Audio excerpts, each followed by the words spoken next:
नमस्कार दोस्तों। आशा है कि आपको हमारे द्वारा दी गई जानकारियाँ बहुत पसंद आ रही होंगी।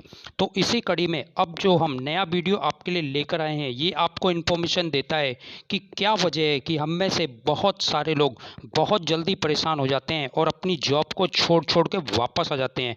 वो जॉब जो बहुत ही मुश्किल से मिलती है, हमारे प्रयासों के द्वारा या हमारे इंटरव्यूज़ के द्वारा आपको घर बैठे बहुत आसानी से मिल जाती है।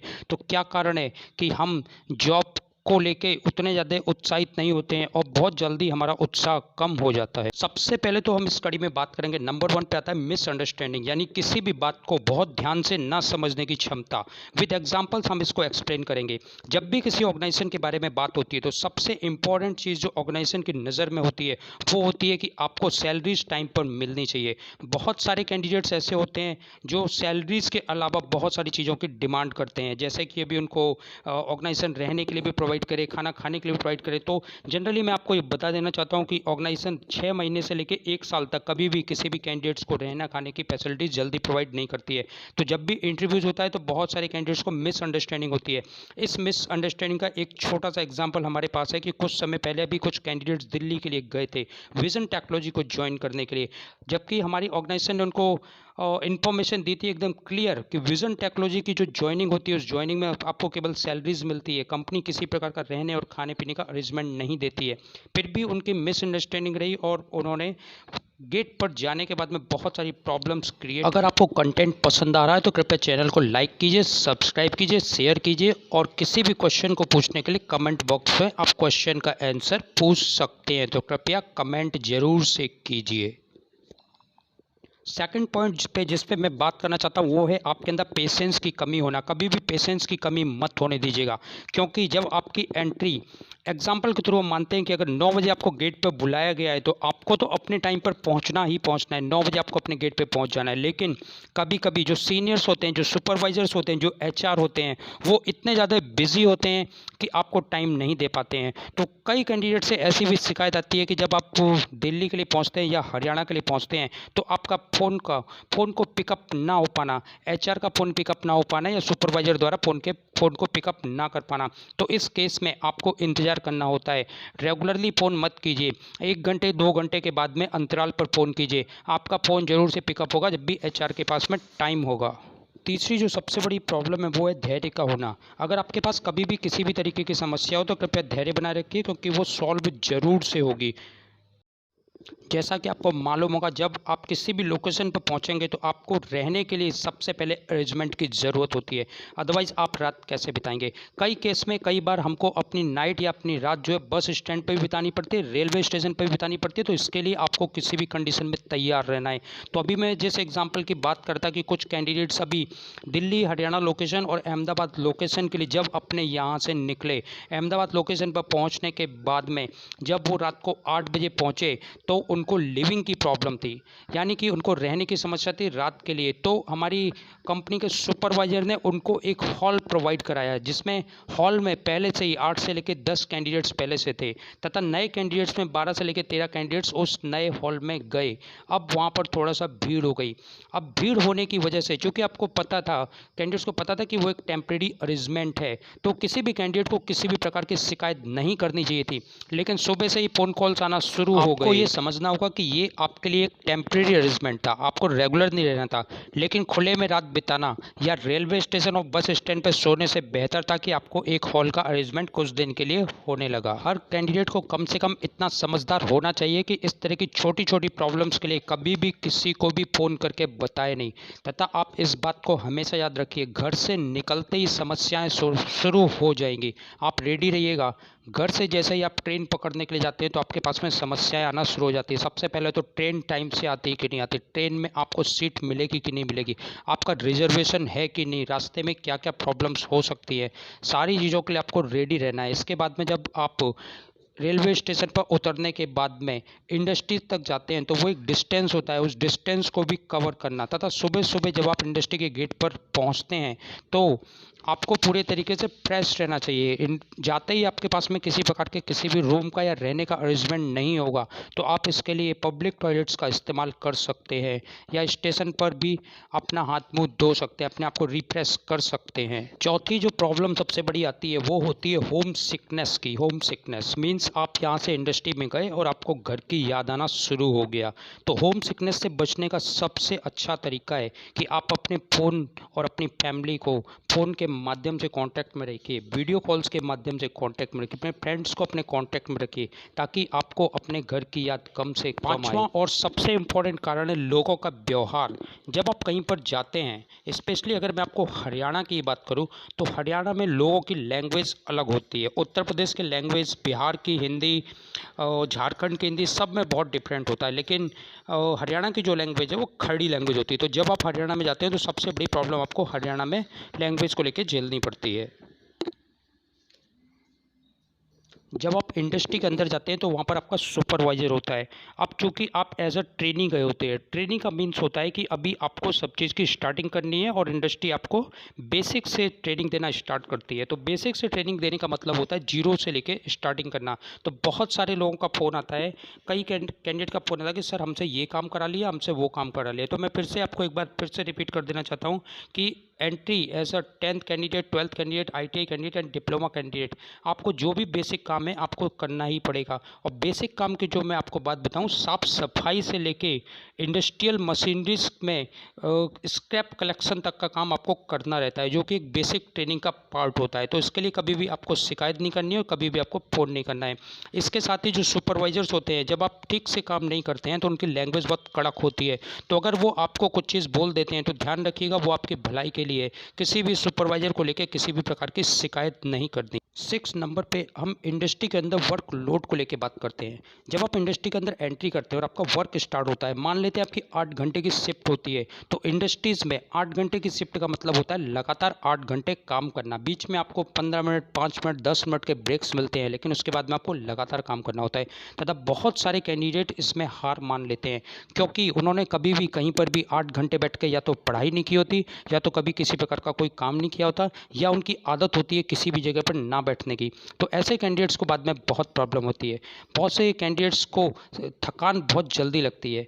6 से लेकर 7 दिन जब शुरुआत के आपके होते हैं तो आपको थकान लगेगी ही लगेगी, क्योंकि आपने कभी भी वैसा काम इंडस्ट्री पर नहीं किया होता है, या घर पर भी रेगुलर काम नहीं किया होता। तो अगर 6 से लेकर 7 दिन आप वहाँ पे संभाल लेते हैं तो धीरे धीरे आपका शरीर उसके लिए एडजस्ट हो जाता है। पहले महीने यानी कि 30 डेज में फर्स्ट सैलरी आने के बाद में आपको वो थकान लगना ऑटोमेटिक बंद हो जाएगी। अब यहाँ पर जिस पॉइंट की हम बात करने जा रहे हैं 7 नंबर का पॉइंट है कि आपके फ्रेंड्स का इन्फ्लुएंस आपके ऊपर कितना है। मेरे ख्याल से सबसे ज़्यादा और सबसे इम्पोर्टेंट पॉइंट है ये। मैक्सिमम दोस्त या मैक्सिमम आपका ग्रुप होता है एक दूसरे से इन्फ्लुएंस होता है। तो मैं तो आपसे ये कहना चाहूँगा कि ये आपकी बर्बादी के लिए, आपके जॉब को ड्रॉप करने के लिए सबसे बड़ा कारण है। क्योंकि बहुत ज़्यादा कैंडिडेट जो जॉब में जाते हैं और जॉब छोड़ के आते हैं, तो जॉब छोड़ के आने का उनका सबसे बड़ा कारण होता है कि सर मेरा फ्रेंड नहीं कर रहा था तो मैं भी नहीं करूँगा। आप इस चीज़ को ध्यान रखिएगा, जिसकी ज़रूरत है वो करेगा, जिसकी ज़रूरत नहीं है वो नहीं करेगा। तथा ज़रूरी नहीं है कि आप में से जितने भी आपके दोस्त अगर 10 लोग आए हो तो 10 के 10 टिक जाएँ। क्योंकि अभी एक कॉलेज का एग्जाम्पल भी है, वहाँ से 20 फ्रेंड्स आए थे। 20 फ्रेंड्स ने या 20 कॉलेज के स्टूडेंट्स ने एक साथ में एक ऑर्गेनाइजेशन में एंट्री की। उसमें एक कैंडिडेट ने शिकायत करना शुरू कर दिया कि ये हो गया और वो हो गया। कुछ देर में 19 कैंडिडेट्स और थे जिन्होंने सेम शिकायत को दोहराना शुरू कर दिया, और वो सारे के सारे कैंडिडेट को कंपनी ने अपने यहाँ पे फिर एंट्री नहीं दी, क्योंकि वो शिकायत और नेतागिरी शुरू होने की वजह से। लेकिन 20 से लेकर 25 दिन के बाद में उन्हीं कैंडिडेट्स का कॉल दोबारा आना शुरू हो गया हमारे पास में कि सर हम लोग दोबारा एंट्री करना चाहते हैं। तो हमने उनको रीज़न पूछा कि क्या कारण कि आप उस समय भाग गए थे। तो उनका सीधा सीधा एक ही जवाब था कि वो जो कैंडिडेट जो वहाँ पर अपने दोस्त के साथ में हम इन्फ्लुएंस हो गए थे, इसी की वजह से हम वापस आ गए, अदरवाइज़ हम ज्वाइन करना चाहते हैं। तो ये दोस्तों बहुत ही इंपॉर्टेंट पॉइंट है कि आपको अपने दोस्त से इन्फ्लुएंस नहीं होना है, आपको खुद अपनी आंखों से वहाँ पर देखना है, क्योंकि आपको अपना काम करना है। आपको अपना काम करने की सैलरी मिलती है, आपके दोस्त के कहने से सैलरी नहीं मिलेगी। और एक और इम्पॉर्टेंट बात कि आप हमेशा उन लोगों से मिलते हैं जो ज़्यादातर निगेटिव होते हैं। निगेटिव लोग इंडस्ट्री में गेट के बाहर चक्कर मारते रहते हैं और गेट के बारे में उल्टी सीधी बातें करते रहते हैं, कंपनी के के बारे में उल्टी सीधी बातें करते हैं।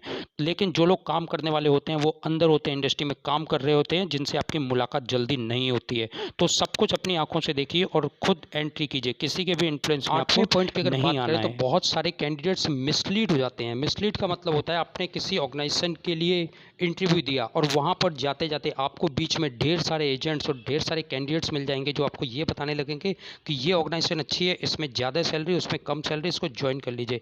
इसका मैं प्रैक्टिकल एग्जांपल आपको देता हूँ। कुछ समय पहले अभी हमने कुछ कैंडिडेट्स को दिल्ली के लिए मूव करवाया था।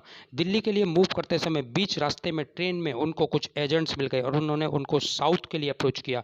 दिल्ली की सैलरीज चूँकि 12,000 रुपीज़ की थी, साउथ के लिए उन्होंने सैलरीज को 16,000 रुपीज़ बता के उन कैंडिडेट से 2,000 रुपये एडवांस भी ले लिए तथा उनको अपने साथ ही साउथ ले गए। साउथ में उनको क्लॉथ इंडस्ट्री में लगाने के बाद में कैंडिडेट्स ने 3 महीने काम किया।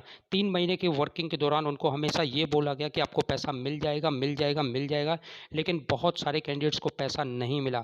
जब कैंडिडेट्स ने ये बोला कि हम वापस घर जाना चाहते हैं, हमको हमारी सैलरी चाहिए, तो उन्होंने बोला ठीक है, हम आपके अकाउंट में सैलरी ट्रांसफ़र कर देंगे, आपका घर जाने का जो भी खर्चा है हम आपको दे देंगे। तो सबको 1-1 हज़ार रुपये देके उन्होंने वापस घर भेज दिया।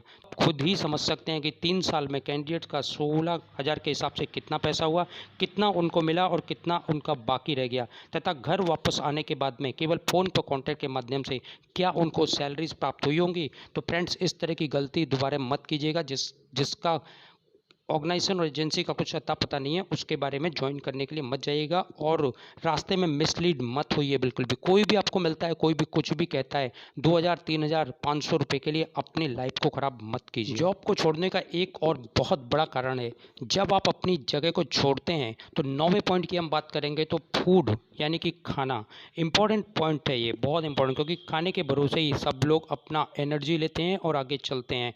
तो इस केस में मैं आपको बताना चाहूँगा कि जब आप यहाँ से बाहर जाते हैं तो हर जगह खाने की हैबिट्स अलग होती हैं। साउथ में अगर जाएंगे तो वहाँ पे खाने की हैबिट्स अलग हैं, वहाँ पे अलग तरीके का खाना मिलता है। हरियाणा में जाएंगे तो अलग तरीके का खाना है, गुजरात में अलग तरीके का खाना है। तो बेसिक इसका ये है कि एक टाइम इंडस्ट्री आपको जनरली खाना देती है, सब जगह नहीं मिलता, कहीं कहीं पर ही मिलता है, और एक टाइम आपको अपना खुद का ऑर्गेनाइज करना पड़ता है। तो आपको खुद ब खुद बनाना आना ही चाहिए। बहुत सारे कैंडिडेट्स की शिकायत आना शुरू हो जाती है कि सर हम तो रोटी नहीं मिली, हमको चावल ज़्यादा मिला, हमको ये ज़्यादा मिला, हमको वो ज़्यादा मिला, हमको वो कम हो गया। तो इसका सबसे अच्छा एग्जाम्पल और सबसे अच्छा तरीका है कि आपको अपना खाना अपने आप बनाना आना चाहिए और किसी भी केस में किसी भी तरीके की शिकायत करना आपको नहीं आना चाहिए, क्योंकि किसी भी प्रकार की कोई भी शिकायत सुनी नहीं जाती है। वहाँ पर जैसा कल्चर है, यहाँ पर 4 से लेकर 5 लोग ऑलरेडी काम कर रहे हैं, आपको उन्हीं के हिसाब से उन्हीं के तरीके से चलना होता है। किसी भी शिकायत को करने का किसी भी प्रकार का कोई भी फायदा नहीं होता। लास्ट और 10वां पॉइंट है कि यहाँ पर हम बात करेंगे स्टार्टिंग सैलरीज बनाना। तो स्टार्टिंग सैलरीज को लेकर बहुत सारे लोगों में बहुत कंफ्यूजन रहता है। स्टार्टिंग सैलरीज आपको कभी भी बहुत ज़्यादा नहीं मिल सकती। इंडस्ट्री की जो स्टार्टिंग सैलरी है वही सैलरीज आपको हमेशा मिलेगी, चाहे आप कहीं पर भी चले जाइए। अंतर केवल 400 से लेकर 500 रुपये या 1,000 रुपये तक का हो सकता है। तो दोस्तों, मैं फिर को आपको बता देना चाहता हूँ कि स्टार्टिंग सैलरीज को लेकर ज़्यादा सोचना नहीं चाहिए। सबसे पहले एक्सपीरियंस को लेकर सोचना चाहिए। और इस समय तो बहुत ही अच्छी अपॉर्चुनिटीज़ आपके पास है कि गवर्नमेंट आपको अप्रेंटिस देती है। अप्रेंटिस के अंतर्गत 1 साल तक आपको एज अ ट्रेनी रखा जाता है। ट्रेनिंग का मतलब होता है कि आप ऑन ट्रेनिंग पर भी हैं, आपको ट्रेनिंग भी मिल रही है, यानी कि सीखने को भी मिल रहा है, और सीखने के साथ साथ में आपको 11,000 से लेकर 12,000, 13,000, किसी केस में 16 से लेकर 17,000 रुपये भी मिलता है। तो स्टार्टिंग सैलरीज के लिए अगर कहीं पे 500 रुपये या 1,000 रुपये कम ज़्यादा है तो कभी भी उसकी चिंता मत कीजिए, बस अपनी जॉब को ज्वाइन कीजिए और साथ में काम करना स्टार्ट कीजिए। वीडियो के लास्ट में मैं आपको जो मैंने 10 पॉइंट्स बताए हैं उसके अलावा मैं आपको बहुत अच्छे पॉइंट्स भी बताऊंगा। हर व्यक्ति और हर कैंडिडेट हमेशा सिर्फ शिकायत ही नहीं करता। आप में से कुछ परसेंट कैंडिडेट्स ऐसे भी होते हैं जो वहाँ पर जाने के बाद में इंडस्ट्री के अंदर जाने के बाद ये भी बोलते हैं कि सर देखिए मेरी लाइफ चेंज हो गई और आपकी वजह से मुझको बहुत ही अच्छी जगह मिल गई। तो दोस्तों, आपके लिए बहुत ही अच्छी अपॉर्चुनिटीज़ है ये। आप खुद सोचिए कि आप जिस जगह से बिलोंग करते हैं, जिस जगह पर रहते हैं, क्या वहाँ पर आपको किसी मल्टीनेशनल कंपनीज या बड़ी कंपनी या किसी ऑर्गेनाइजेशन में जगह मिल सकती है जहाँ पर आपको सैलरी के साथ साथ में ट्रेनिंग और ट्रेनिंग के साथ साथ में आगे बढ़ने की अपॉर्चुनिटीज़ बहुत ज़्यादा मिलती हो। तो दोस्तों, आपके लिए बहुत अच्छी अपॉर्चुनिटी है। तो आप शिकायत करना स्टार्ट नहीं करें, बल्कि ये देखना स्टार्ट करें कि वहाँ पर आप क्या अच्छा कर सकते हैं और आपकी लाइफ में क्या चेंज आया और किस तरीके से आपकी लाइफ आगे की ओर बढ़ रही है। तो हमेशा इस बात को माइंड में रखिए। जैसा कि मैंने कहा भी है कि स्टार्टिंग सैलरीज 10,000 से हम स्टार्ट कराते हैं, उसके बाद में हम आपकी सैलरी के लेवल को 60 से लेकर 70,000 तक ले जाते हैं। तो ये हमारा आपसे वादा है कि हम इस तरह की सैलरीज आपको देंगे। बहुत बहुत धन्यवाद। अगर वीडियो आपको पसंद आए तो इसको लाइक शेयर एंड